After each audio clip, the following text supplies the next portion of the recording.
Сайн байцгаана уу? Манай дараагийн дугаар ороход бэлэн болсон байна. Энэ удаагийнхаа дугаараар та бүхэндээ бас л нэгэн маш аимшигтай, бүр саяхан илрээд байгаа цовруулахгүй амны гэмт хэргийн талаарх хэргийг ярьж өгөхөөр бэлдсэн байгаа. За ингээд шууд бичлэгээ эхэлцгээе.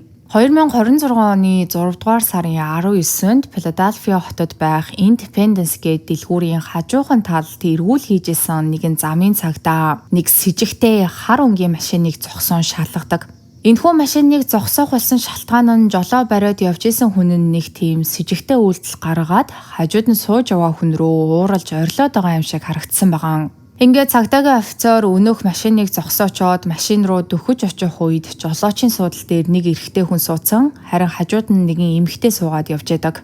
Тэгээ цагдаагийн ажилтныг алхаад ойртоод очих үеэр тэрхүү хажууд нь сууж исэн эмэгтэй жолоо барьж байгаа эрэгтэйд "Чи намайг гэмтэх гэж байгаа биз дээ" гэж хэлж байгаа нь сонсогдсон байдаг. Ингээд цагдаагийн офицер тэрхүү хоёр хүнээс хоёулангаас нь иргэний үнэмлэхээ үзүүлэхийг хүссэн бөгөөд өнөөх хоёр хүн ч хоёулаа үнэмлэхээ гаргаж өгсөн байгаа. За жолоо барьж яваа эрэгтэй бол 44 настай Eugene Horsch гэх эрэгтэй гэдэг нь үнэмлэхэн дээрээс нь тодорхой харагдчихэдэг. Харин хажууд нь сууж яваа эмэгтэй бол Blair Tanzali гэх нэртэй үнэмлэх цагдаагийн ажилтнанд гаргаж өгч үзүүлдэг. За үүний дараа цагдаагийн офицер машин дотор байсан хоёр хүнийг буулгаад машин доторхыг нь шалгаад үзэхэд машины дотроос сэрийн дугаарыг нь арилгасан хоёр гар буу, хэд хэдэн хутга, цахилгаан саваа, гав, мөн ойролцоогоор 8,000 орчим долларын үнд хүрэхээр хар тамхи олдсон. Үүгээр зогсохгүй машинаас тэрхүү Eugene гэх эрэгтэй нэр болон зурагтай Америкийн нэгдсэн улсын хар тамхитай тэмцэх агентлагийн хурамч үнэмлэх олддог. Тэгэхээр энэхүү этгээд нь хуурамч үнэмлэх ашиглаж ямар нэгэн зүйл хийжсэн гэдг нь ингээд ил болоод ирж байгаа. Мэдээж ингээд хууль бусаар мансууруулах бодис тээвэрлсэн, галц зэвсэг биедээ авч явсан, хар тамхитай тэмцэх хилцийн үнэмлэхийг хуурамчаар үйлдсэн зэрэг маш олон гэмт хэрэгүүд дээр үндэслэн Eugene болон хажууд нь сууж явсан эмэгтэйг тэр дорн цагдаагийн ажилтнууд баривчлан хордог. Тэднийг баривчилсныхаа дараа цагдаа нар өнөөх эмэгтэй тэдэнд өгсөн үнэмлэхийг нь шалгаж үзээд бүр ч илүү ноцтой зүйлийг олж илрүүлсэн байгаа. За Blair гэх нэртэй тэрхүү иргэний үнэмлэх нь яг үнэндээ тэр Eugene-тэй хамт явж байсан эмэгтэй үнэмлэх биш. Эсвэргээрээ бүр ор сураггүй алга болсон өөр нэг эмэгтэй үнэмлэх болж таардаг. Энэхүү Blair гэх ор сураггүй алга болсон эмэгтэй нь 2022 оны 8 дугаар сард буюу энэхүү баривчилгаа болохоос 3 жил 10 сарын өмнө ор сураггүй алга болсон ийм эмэгтэй. Тухайн үед алга болох үедээ Blair 35 настай байсан. Тэрээр хамгийн сүүлд саарл тамирын өмд малгайтай цамцтай гэрээсээ гараад явсан байдаг. Үүнээс хойш түүнийг олж харсан ганц ч хүн байхгүй. Цаашлаад Blair олон жилийн турш хар тамхины донтолттойгоо тэмцээр ирсэн бөгөөд хар тамхитай холбоотойгоор үүссэн бие дээрх шархан сугнаас нь эхлүүлээд өвдөг хүртэл нь халдварлан даамжирсан байсан тул тухайн үед эмнэлгийн тусламж түүнд зайлшгүй шаардлагатай ийм үеийн байсан. Тэгээ Blair тэр үед өдөрт 2 удаа шархаа цэвэрлүүлдэг, цаашлаад өдөр бүр халдварын эсрэг ийм уух шаардлагатай ийм нөхцөл байдалд байсан ч 2022 оны 8 дугаар сард гинтэл ингээд ор сураггүй алга болсон. За тухайн өдөр Blair найзуудтайгаа уулзахаар төлөвлөн гэрээсээ гарсан ч найзуудтайгаа уулзаагүй бөгөөд гэртээ ч эргэж ирээгүй. Ер нь Blair хар тамхиныхаа донтолтоос болоод гэр бүлийнхэнтэйгээ бараг л холбоогүй байдаг байсан болохоор найзууд нь өөрсдөө түүнийг цагдаагийн газарт ор сураггүй алга болсон хэмээн бүртгүүлсэн байдаг. Гэхдээ яг шууд бол цагдаад мэдэгдээгүй.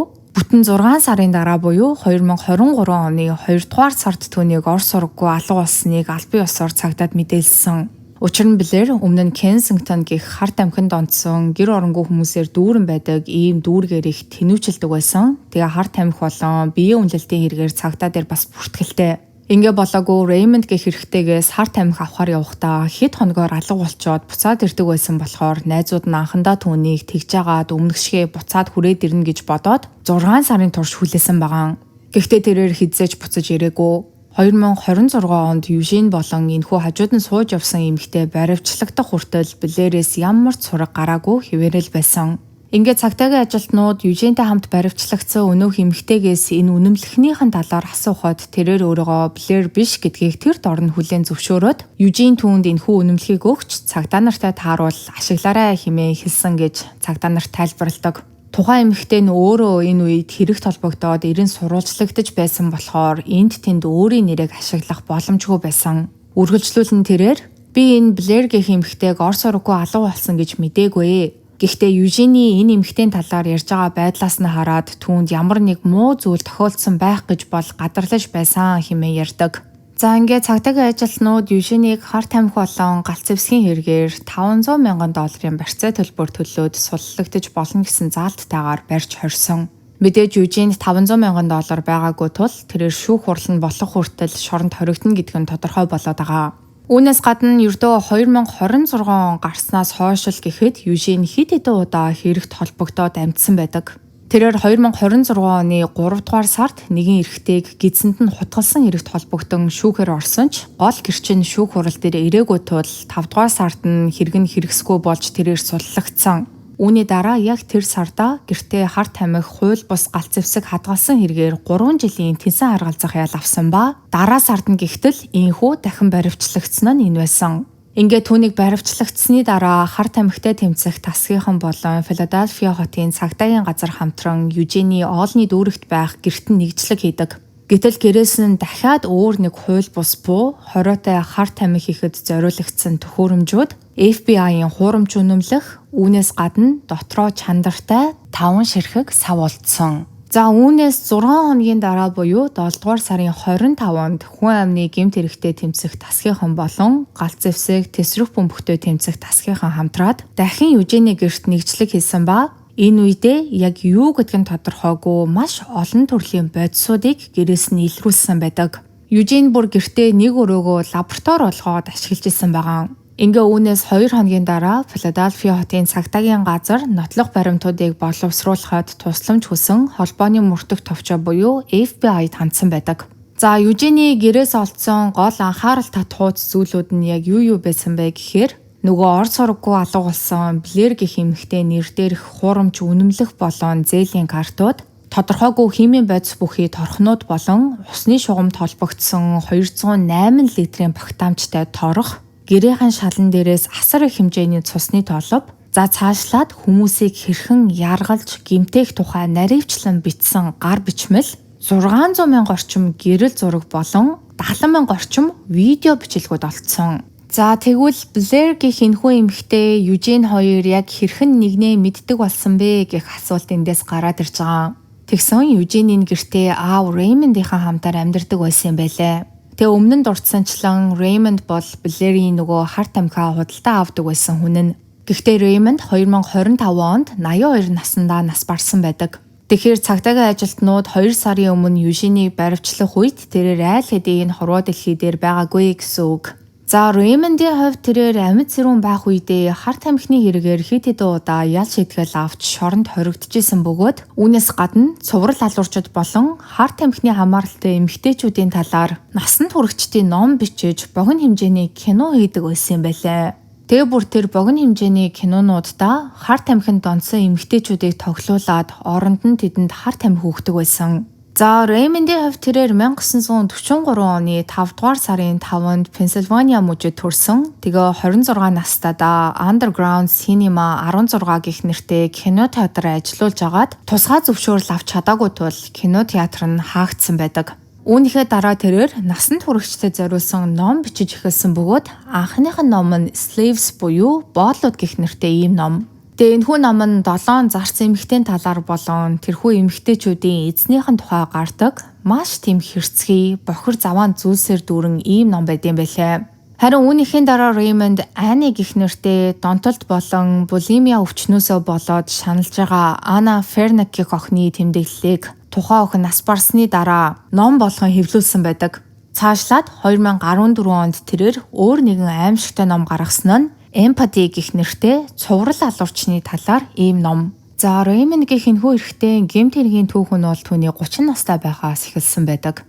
Тэрээр анх Хойд Каролинад хуурамч чек үлдээж банкнаас мөнгө авахар оролцсон хэрэгээр шийтгэл авч исэн бол дараа жил нь буюу 1974 онд $180,000 хуурамч дэвсгэрт гүйлгээнд оруулсан болон хуурамч иргэний үнэмлэх ашигласан хэрэгээр дахин ял шийтгэл авсан байдаг. Үүнээс 3 жилийн дараа цагдаа нар түүнийг гэрээг нэгжиж үзээд хар тамхи боловсруулах лаборатори гэрээс нь олсон. Гэхдээ энэ үед Реймонд хэлээр гарч зугатаад дараа нь Калифорниад Ричард Харрис гэх хуурамч нэрээр эргэн ирсэн байдаг.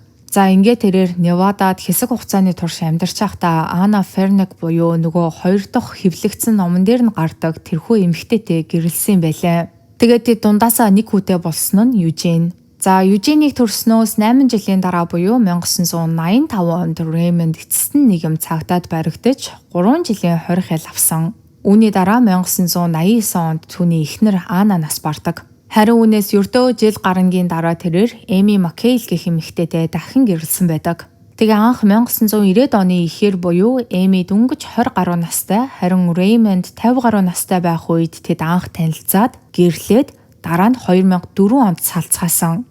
Үүний дараа Эми ээжийнхаа гэрлүү нүүсэн ч ээжтэйгээ тийм сайн харилцаатай байгаагүй тул ер нь бол байсхийгээл Рэймондын гэрт нь хүрээд ирдэг. Ер нь бол тэд нэг тийм ирж очсон, салж нийлсэн харилцаатай байсан гэж хэлж болно. Тэгээ 2007 онд Рэймондын эгч нь нас барах үедээ түүнд өөрийн амьдарч исэн байраа өвлүүлэн үлдээсэн бөгөөд энэхүү гэр нь нөгөө Южиний одоо хүртэл амьдарч байгаа гэр нь. Үүний дараа 2009 онд Рэймонд хар тамхи худалдаалсан болон тэнсэн харгалзах ялтай байх үедээ галт зэвсэг хууль бусаар эзэмсэн гэх хэрэгээр 54 сарын ял авч шоронд ороод 2013 онд суллагдсан байгаа. Ингээд эцэст нь тэрээр 2025 оны 5 дугаар сард уушигны архаг бөглөрөлт өвчний улмаас нас барсан байдаг. За тэгвэл Рэймонд болон Южин гэх энэхүү аав хүү хоёртой холбоотой ор сургаггүй алга болсон хүн нь зөвхөн билээр байгаагүй. Рэймондын сүлд гэрэлсэн энэхүү Эми Маккейл гэх эмэгтэй мөн л ор сургаггүй алга болсон. Өмнө нь хэлсэнчлэн Рэймонд Эми хоёр тийш болсон ч Эми Рэймондын гэрт ойр ойрхон ирдэг байжгаад 2016 оноос хойш ор сургаггүй алга болсон байдаг. Тэрээр ор сургаггүй алга болох үедээ 44 настай байсан бөгөөд Эми мөн л хар тамхинд донтох эмгэгтэйгээ тэмцэжсэн үе нь. Эми хамгийн сүүлд 2016 оны 6 дугаар сарын 14-ний оройны 10 цагийн үед Рэймондын гэрт очихоор яваад үүнээс хойш түүнийг харсан ганц ч хүн байхгүй. Алга болдог тэрхүү оройноо Эми охин Аманда руугаа залгаад гэрлүүгээ харих гад явж гинэ гэж хэлэхэд охин нь "Согтуудаа метрон суугаад хэрэггүй, найзандаа байгаа бол тэндээ хонцгоо" хэмээн хэлсэн байгаа. Эми дараа нь охин руугаа дахин залгасан ч охин нь унтчихсан болохоор утсаа аваагүй. Тэгэхээр Эми охин руугаа "Ээж нь Рэймондын тонхоор боллоо. Би зүгээр шүү. Дараа яриа" гэж зурус бичээд үлдээсэн байдаг. Энэ нь бол Амандагийн ээжээсээ сураг сонссон сүүлийн тохиолдол.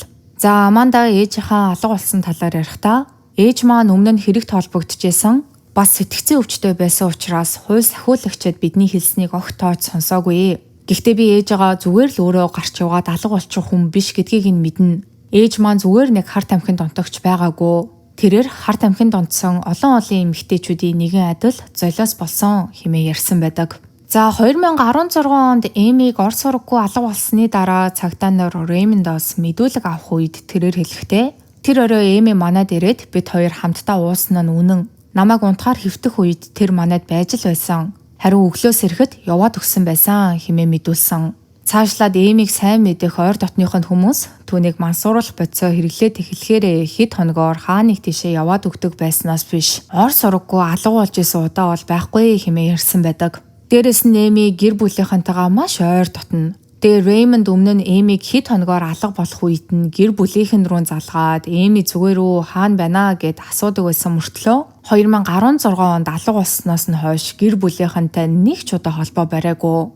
Ингээ 2026 онд энэхүү Эмигийн ор сургаггүй алга болсон хэрэг сөхөгдөх үед Рэймонд нэгэнт нас барсан байсан тул цагдаа нар түүний хүү Южинийг шалгаж үздэг. Гэхдээ Эмиг алга болох үеэр Южин хар тамхины хэрэгээр шоронд ял идэлжсэн гэдг нь мөн тогтоогдсон. За ингээ бидний мэдж байгаачлан Рэймондын өмнөх эхнэр Эми алга болсноос хойш 10 жилийн дараа Южиний хүү гинтийн байдлаар баривчлагдаад улмаар мөн л ор сургаггүй алга болцсон байсан билэрийн хэрэгтэй холбогдсны дараа түүний эцгийнхээ хамт амьдарч исэн гэрт цагдаа нар нэгжлэг хийгээд хит хитэн чухал зүйлсийг олж илрүүлсний нэг нь тус гэрээс хураан авсан фото зураг болон бичлэгүүд байсан шүү дээ. Тэгвэл тэрхүү зураг бичлэгнүүдийг мөрдөгчөд нэг нэгээр нь шалгаж үзсээр дундаас нь өөр нэгэн эмэгтэйн зураг бичлэгүүдийг олдог.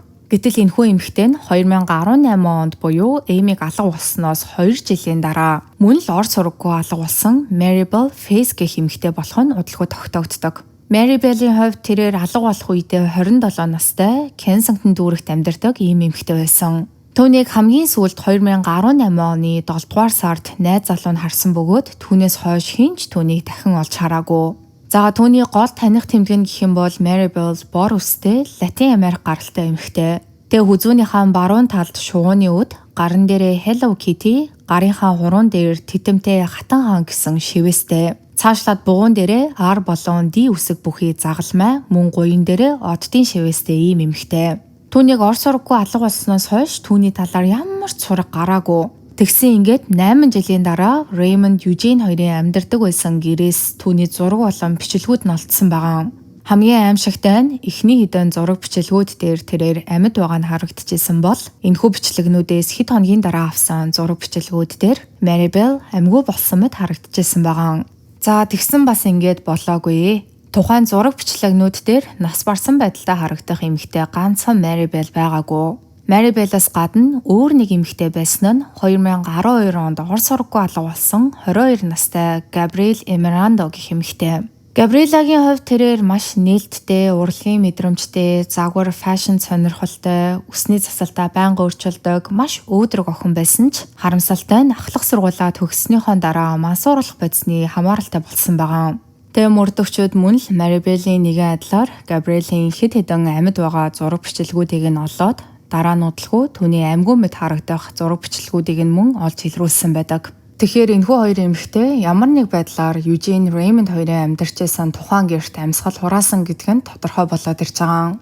За энэхүү нэг хотод амьдарцгаадаг бүгдээрээ мансууруулах бодисны хамааралтай 2012-оос 2022 оны хооронд Орос ураггүй алга болоод хэрэг нь хизээж илрээгүй 4 эмэгтэй мэдээлэл нэг дороос буюу Eugene Raymond хоёрын амьдарчсан тухайн гэрээс олдсон. Ингээд энэхүү хэрэгүүдтэй холбоотой мөрдлөгийн үйл ажиллагаа үргэлжилж авах үеэр өөр нэгэн эмэгтэй гарч ирэн мэдүүлэг өгдөг.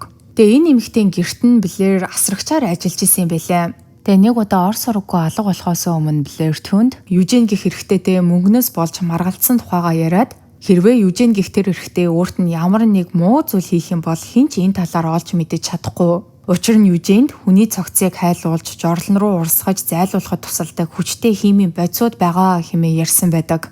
За ингээд энэ бүхэн ил болсны дараа энэхүү хэргийн талаар цагдаагийн газраас мөн мэдээлэл хийсэн.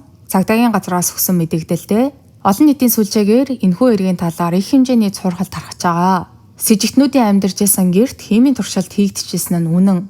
Гэхдээ с ิจ гтэн мансууруулах бодис үйлдвэрлэхээр оролдож исэн үү эсвэл өөр зүйл хийж исэн үү гэдгийг бид хараахан тодорхойлоогүй байна. Дэлбэрэх бодис хийх гэж оролдож байсан байх боломжтой юу гэвэл боломжтой. Бид мэрэгжлийн шинжээчдийг энэхүү хэрэг дээр ажиллуулж байгаа. Тухайн гэрээс олдсон сав болгонд юу байгааг шинжилгээс нааш бид юуг ч шууд хэлж чадахгүй. Энэ хэрэг дээр аюултай бодис саармагжуулах ангийнхан болон хүн амны гэмт хэргийн тасгийнхаа ажиллаж байгаа. Тухайн байрнаас олдсон савнд хадгалсан чандарнуудыг шинжилгээнд явуулсан. Одоогийн байдлаар тухайн байрнаас олдсон савнд хадгалагдсан чандарнуудыг шинжилгээнд явуулсан байгаа хэмээн мэдэгдэл хийсэн байдаг. За 2026 оны 7 дугаар сарын 9-нд буюу Eugene-ийг баривчлагдсанаас 7 хоногийн дараа мөрдөгчид үнэрч нохтынхоо хамтаар Eugene Raymond хоёрын гэрт болон орчин тойронд нь цогцос хайх нэгжлэхийг мөн хийсэн байдаг. Тэд тэр хавийн бохрын шугамуудыг нэгжиж үзээд нийт 95 гаруйн нутлах баримтуудыг шинжилүүлэхээр лаборатори руу явуулсан байгаа юм байлаа. Цаашлаад яг энэ үеэр холбооны шүүхээс Eugene-ийг FBI-ийн үнэмлэхийг хуурамчаар үлдэн хуурамч бичиг баримт ашигласан хэрэгээр шүүхэд дуудсан байдаг. Гэхдээ энэхүү шүүх хурал нь бол хараахан болоогүй байгаа. За цаашлаад энд өөр нэг зүйлийг нэмж хэлэхэд мөрдөгчид Eugene-ийг эртэн нэгжлэг хийж авах үедээ компьютер дээрээс нь цуврал алуурчаан Ted Bundy-гийн тухай мөн хүмүүсийг хэрхэн хүлж яргалах, цогцыг хэрхэн хог руу хаях тухай бичсэн ийм бичвэрүүдийг олж илрүүлсэн байдаг. Гэхдээ эдгээр зүйлсийг Eugene бичсэн үү эсвэл Raymond нас барахаас өмнө бичсэн үү гэдг нь бол одоогоор тодорхойгүй. Тэгээ Eugene-ийн өмгөөлөгч нь болохоор Eugene-ийн гэрээс нь олдсон эдгээр зүйлс бүгдээрээ түүний талигач эцгийнх нь эзүүлсэ хэмээн мэдэгдээд байгаа. За үүний дараа 2026 оны 8 дугаар сарын 12-нд буюу ердөө 2-7 хоногийн өмнө цагдаагийн газраас дахин хэвлэлийн баг хурал хийгээд дараах зүйлсийг ярьсан. Хэвлэлийн баг хурлын үеэр цагдаагийн газраас хэлэхдээ энэ бол маш хар бараан хэрэг. Энэхүү мөрдөн шалгах үйл ажиллагаа нь маш адармаатай урт хугацааны туршид шалгагдахаар байгаа. Гэхдээ бид хохирогчдын төлөө шударга ёсыг тогтоохын тулд эцсээ хүртэл ажиллах болно. Одоогийн байдлаар 7 дугаар сарын 27-нд сэжигтний гэрээс олдсон үл мэдэгдэх бодис бүхий 20 гаруй савыг Шикагод байх тусгай лаборатори руу шинжилгээнд явуулсан байгаа. Цаашлаад бидний цуглуулсан дижитал нотлох баримтуудын тоо хэмжээ асар их. Мөрдөгчөд 600,000 гаруй зураг, 70,000 гаруй бичлэг, 10,000 гаруй хуудас гар бичмлүүдийг нэг бүрчлэн шүүн үзэж шинжилгээ хийж байна. Бид ердөө эхний 7-8% шалгаж үзэхэд нас барсан байдалтай харагдах 2 эмэгтэйн бичлэг болон зургуудыг олж илрүүлсэн. Бид тэдгээр эмэгтэйчүүдийг хэн болохыг нь мөн тогтоогоод байгаа. Бид ихэвчлэн хүн амны гэмт хэргийг мөрдөхөд бидэнд цогцоос эсвэл цогцсны хэсгүүд нь олддог. Харин энэ удаад бидэнд юу ч алга. Энэ хэрэг одоогоор цуврал хүн амны гэмт хэрэг хэмээн үзэгдэж мөрдлөг үргэлжилсээр байна хэмээн цагдаагийн газраас мэдэгдэл хийсэн. За үүний дараа мөрдөгчөд тэрхүү зураг бичлэгнүүдийг шүүх эмнэлэг рүү илгээн шинжилгээ хийлгэсэн бөгөөд шүүх эмнэлгээс тухайн зураг болон бичлэгнүүд мөн одоогийн байдлаар олдоод байгаа нотлох баримтууд дээр үндэслэн дүгнэлт гаргасан байгаа. Гэхдээ хэдийгээр тэрхүү зураг бичлэгнүүд дээр тухайн хоёр эмэгтэй үнэхээр нас барсан байдалтай харагдаж байгаа ч цогц нь олдоогүй тул тэдний нас барах болсон шалтгааныг тогтоож чадаагүй. Мөн албан ёсоор нас барсныг нь зарлж, нас барсны гэрчлэгээ олгох боломжгүй ийм байдалтай байгаа юм байна. Тэгээ бидний мэдж байгаачлан одоогийн байдлаар бол хохирогчдын нэгнийх нь ч цогцос олдоогүй байгаа.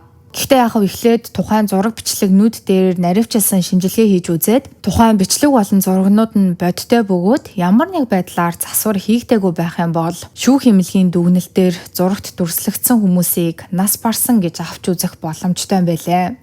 За үүнээс гадна сүүлийн тэр хэвлэлийн баг хурал дээр дурдгдсны дагуу яг одоогийн байдлаар мөрдөгчд болон шинжээчид нийт дижитал баримтуудын ердөө 5-7%-ийг нь л шалгаж үзчихэд байгаа. Тэгэхээр үлдсэн хэсгээс нь өөр дахиад яг ямар зүйлс олж илрүүлэхийг хинч тааж мэдэхгүй. Дээрээс нь тухайн зураг болон бичлэгнүүд бүгдээрээ Южин Реймонд хоёрын амьдарч исэн гэр дотор хийгдсэн зураг бичлэгнүүд.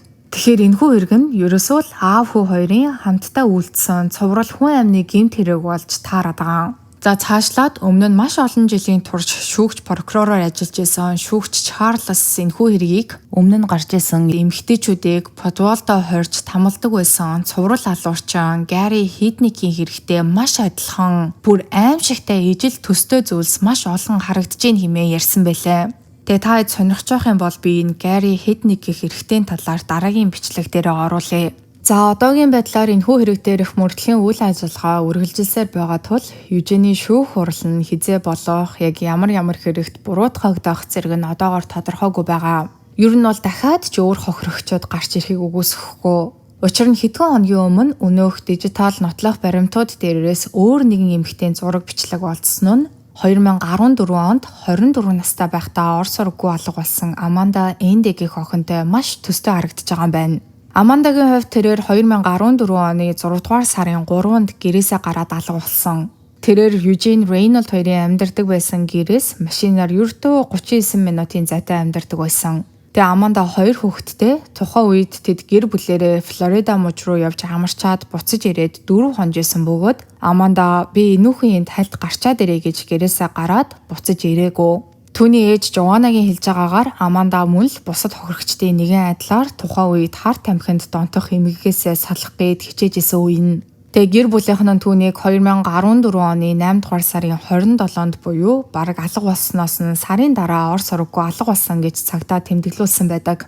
Учир нь Аманда тухайн үед өмнө нь хэд хоногоор мансууруулах бодис хэрэглэн гадуур явж агаад буцаад хүрээд ирдэг байсан болохоор нь шууд уулгаас цагдаад мэдэгдээгүй юм байлаа.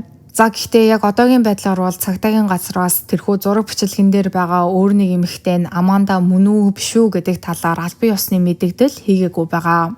За ингээд ерөнхийдөө энэхүү эрэгтэй холбоотой хит хитэн гол асуултууд одоогийн байдлаар гарч ирчээд байгаагаас эхнийх нь бол Реймонд Южин нар хамтран хүн амны хэрэг үйлддэг байсан уу? Эсвэл 2014 онд эдгээр бүх зүйлс эхлэхэд 68 настай байсан эцэг Реймонд нь цуврал алуурчин байжгаад хүү Южины эцгийг нас барсны дараа хэргийг нь үргэлжлүүлсэн үү?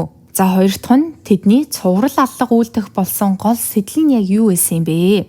Тэгээ гэрээс нь олдсон тухайн гар бичвэрүүд дээрээс харахад мансууруулах бодсон донцсон эмэгтэйчүүдийг эцэг хүү хоёр хоёулаа нийлээд хог новш гэж үздэг талаараа бичсэн байсан. Тэгэхээр магадгүй энэ нь тэдний тэрхүү эмэгтэйчүүдийн амь насыг хөнөөх сэдэл нь болсон уу?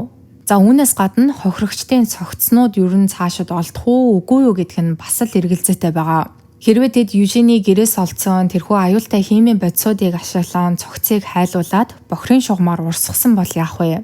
Эсвэл гэрт нь байсан чандарнууд хохирогчдын чандар уу, эсвэл энэ хэрэгтэй холбоогүй хамаатан садан гэр бүлийнхнийхэн чандар уу гэсэн ийм асуултууд одоохондоо хариултгүй хിവэрэ байгаа. Ер нь бол мөрдөгчдийн ярьж байгаагаар энэ хэрэгтэй холбоотой мөрдлөгийн үйл ажиллагаа дахиад ч маш урт хугацааны туршид үргэлжилэхээр байна. За тэгээ энэхүү аимшигтай цоврал хүн амны гэмт хэргийн талаар дахиад гол чухал мэдээллүүд орох юм бол тэр доор нь бичлэг хийгээ та бүхэндээ юу болсон талаар нь мэдээлэлээд явъя. Та хэд маань бас энэ хэргийн талаар юу гэж бодож байна? Өөрийн хувийн бодлоо доор сэтгэл хэсэгт үлдээж бусадтайгаа мөн хуваалцаарай. Одоогийн байдлаар энэ хэрэгтэй холбоотой олон нийтэд ил болсон мэдээллүүд гэвэл нэг иймэрхүү байна. Тэгээ өнөөдрийн та бүхэндээ ярьж өгөхөөр бэлдсэн бичлэг маань энэ түрээ дуусж байна. Миний оруулдаг бичлэгнүүд таалагддаг бол лайка дараарай, subscribe дараарай. Хажууд нь байгаа хонхон дээр дарах юм бол намайг шинэ бичлэг хийх болгонд та бүхэнд мэдээлэл очих болно шүү. Ингээд дараа 7 хоногт шинэ дугаараар уулзтлаа. Түр баяртай.